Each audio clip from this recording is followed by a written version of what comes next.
Oi, graça e paz. Nós vamos estar tendo algumas reflexões na carta do apóstolo Paulo aos Efésios. Reflexão essa que nós intitulamos Quem somos e por que vivemos. Pensando aí nessa carta, na prática de vida cristã, aquilo que o Senhor quer para nós como a sua santa, querida e amada igreja. E nós vamos nesse momento refletir nos dois primeiros versículos dessa carta, Efésios capítulo 1, versículo 1 e 2, onde diz assim: Paulo, apóstolo de Cristo Jesus pela vontade de Deus, aos santos e fiéis que vivem em Éfeso e são fiéis em Cristo Jesus, que a graça e a paz de Deus, nosso Pai, e do Senhor Jesus Cristo estejam com vocês. O que acontece? Primeiro que a gente destaca nesse início da carta é a autoridade contida nesta mensagem de Deus para a igreja dele. Primeiro, Paulo se identifica pelo seu nome e logo após como apóstolo de Cristo Jesus. Isso aí quer dizer muita coisa, porque a igreja recebe bem a mensagem apostólica e nós precisamos entender que a igreja é fundamentada na doutrina dos apóstolos. Por isso, quando Paulo se apresenta apóstolo de Cristo Jesus, ele está dando seu sinal de autoridade para a igreja. E a igreja recebe essa autoridade. A igreja vive na doutrina dos apóstolos. E Paulo não é apóstolo simplesmente pela sua vontade, pelo seu querer.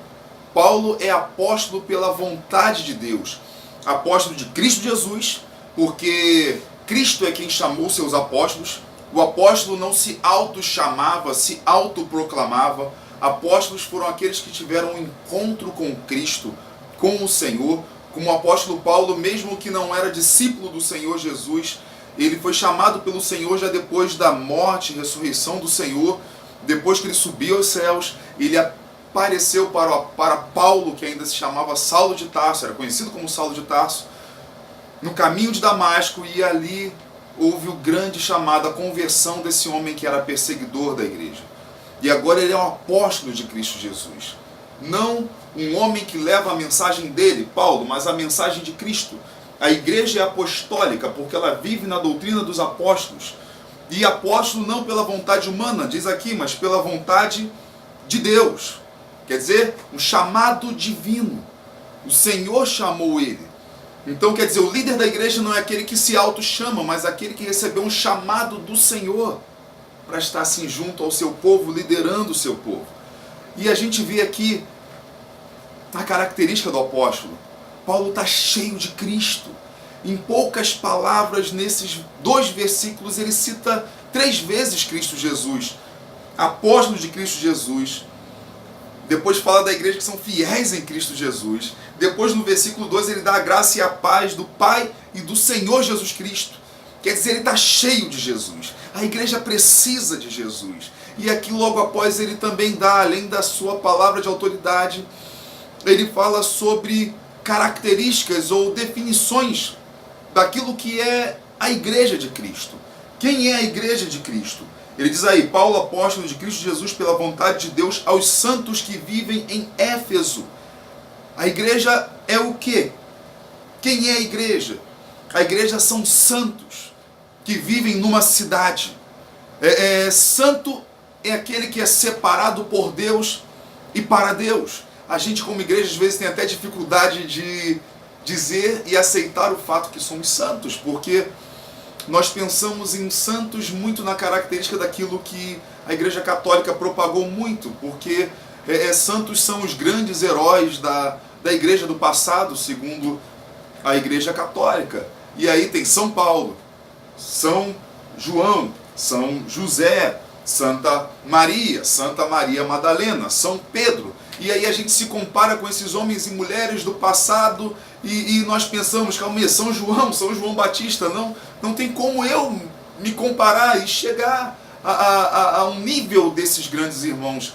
Mas santo, irmão, você não é santo porque você conseguiu essa capacidade de ser santo. Você é santo porque Deus o chamou para ser, porque Deus o separou para ser povo dele e para viver para ele.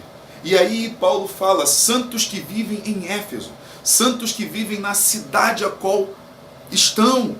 E você tem um propósito nessa cidade de ser povo de Deus, de ser alguém que vai trazer paz, a mensagem do Evangelho, esperança. A cidade onde você vive. Não santo simplesmente esperando a cidade celestial, vivendo alienado das coisas, como se não fosse daqui.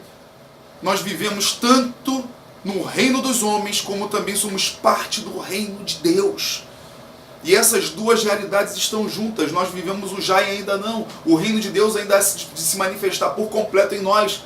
Mas ele já está em nós. Jesus disse que o reino dele está dentro de nós.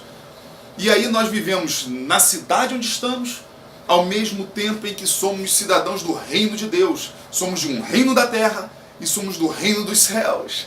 E Paulo fala outra coisa, a característica da igreja, santos na cidade onde vivem e também fiéis em Cristo Jesus. Quer dizer, quem é o fiel? A palavra fiel, de onde que vem também de fidelidade, é a mesma palavra que fé. Porque na língua bíblica, fé e fidelidade são palavras comuns, é a mesma palavra. Na nossa língua que temos uma palavra para fé, outra para fidelidade, mas na língua bíblica não, é uma coisa só.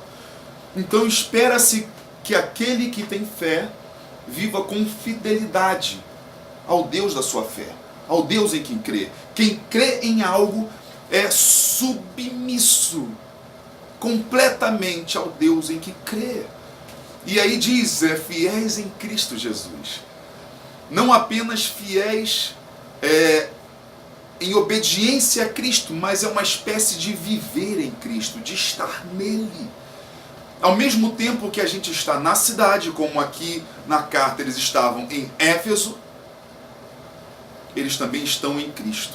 São um povo separado por Deus em Éfeso, como nós, um povo separado por Deus no Brasil, e também eles eram um povo fiel em Cristo.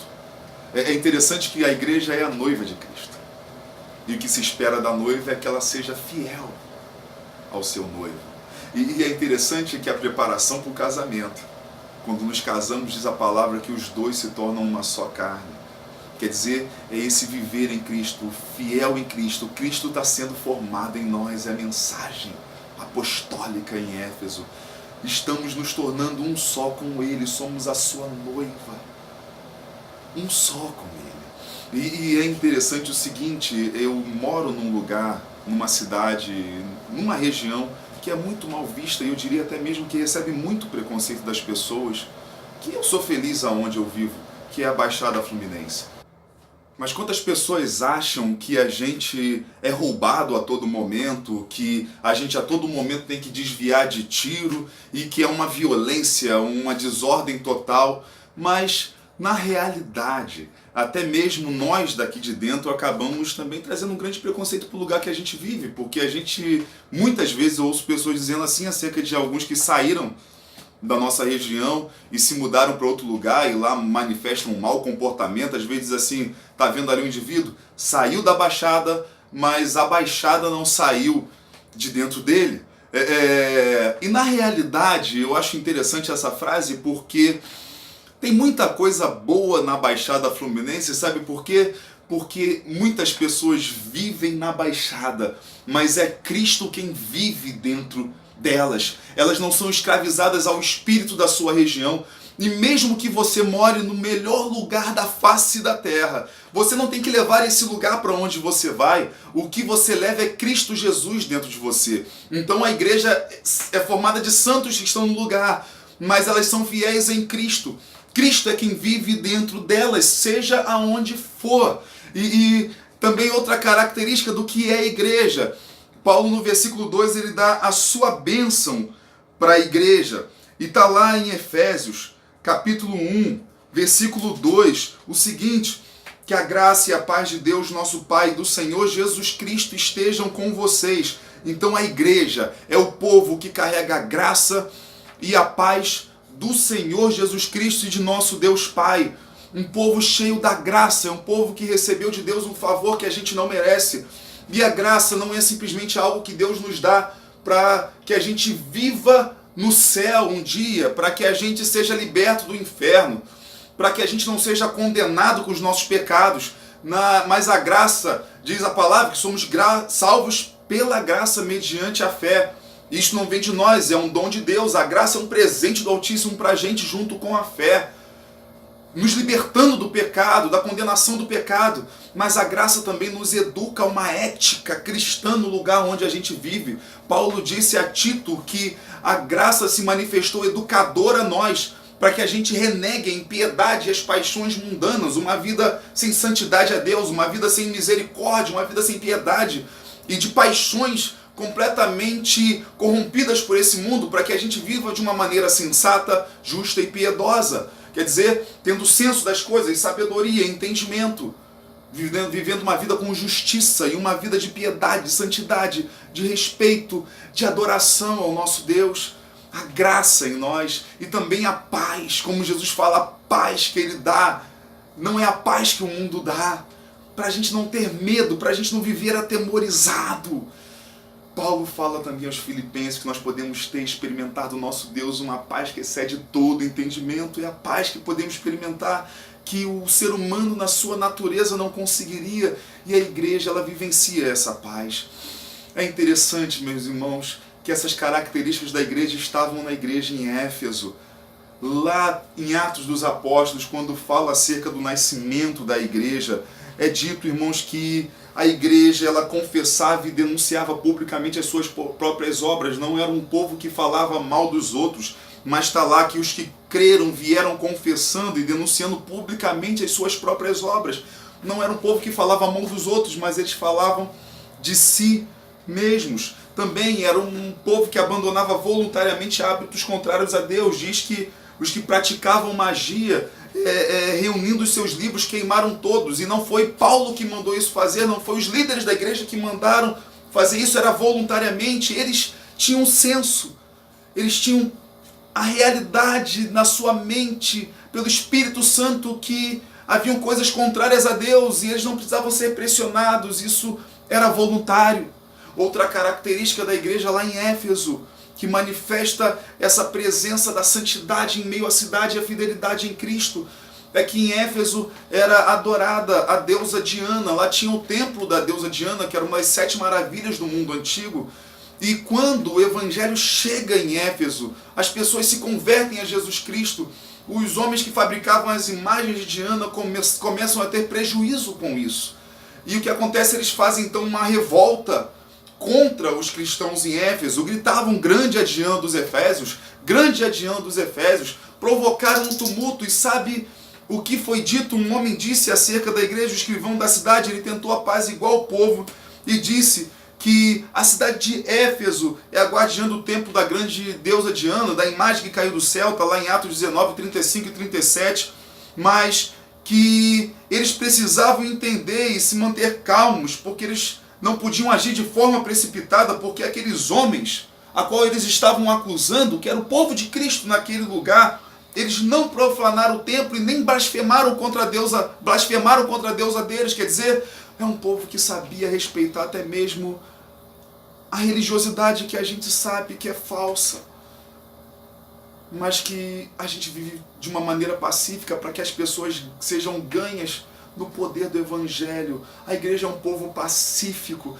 a igreja é um povo amoroso, e assim a gente tem que ser. Quem somos e por que vivemos? Somos santos na cidade, para sermos um povo amável, dócil, pacífico, fiéis em Cristo, um povo extremamente correto, um povo que tem fé e fidelidade, não rejeita os princípios, os valores do Deus amoroso que se sacrificou por nós. Somos um povo que experimenta a graça e a paz de Deus, algo que a gente não merece e que Ele simplesmente resolveu nos agraciar. Somos um povo que não rejeita a mensagem dos apóstolos. Somos uma igreja apostólica e temos a certeza que os apóstolos ouviram de Cristo, porque somos um povo cheio de Cristo no final das contas. E tudo fazemos pela vontade do nosso Deus. Que o Senhor nos abençoe. Seja santo na sua cidade, seja bênção onde Deus te enviou. para a glória do nome dele e para a esperança da cidade onde vivemos.